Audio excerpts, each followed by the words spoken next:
Magandang araw sa lahat.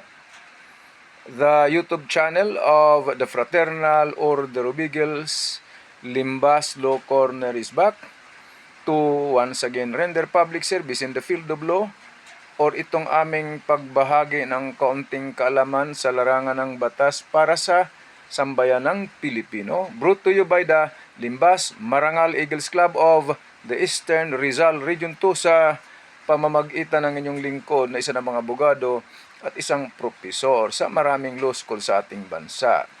Okay, kanina lang, about siguro mga 3 hours ago, mayroon akong mga kausap. Balak kasi nilang magsampa ng reklamong kriminal sa Office of the Prosecutor. Pero isa sa kanila ay nagtanong, mayroong konting pangamba. Ang sinasabi, paano po?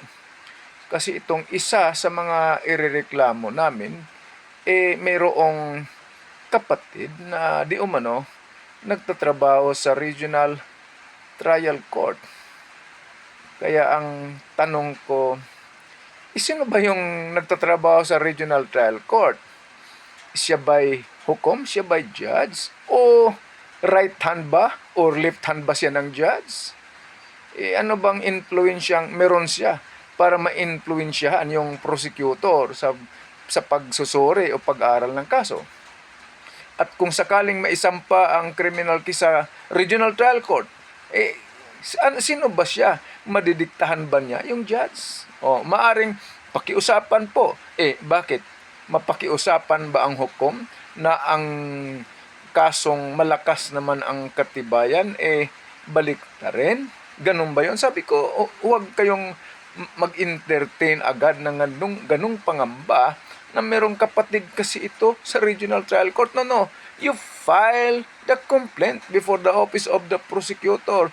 You just present the necessary evidence to prove that a crime was committed and that the respondent is what? Probably guilty. Ganun lang yun mga kababayan. Huwag agad negative sa ating Office of the Prosecutor and our courts, the Regional Trial Court or Metropolitan Trial Court or Municipal Trial Court. So, ipresenta ninyo ang sapat na ebidensya. Sana nakatulong na naman itong aming grupo, itong Limbas Marangal Eagles Club of the Eastern Rizal Region 2. Maraming salamat at magandang araw sa lahat.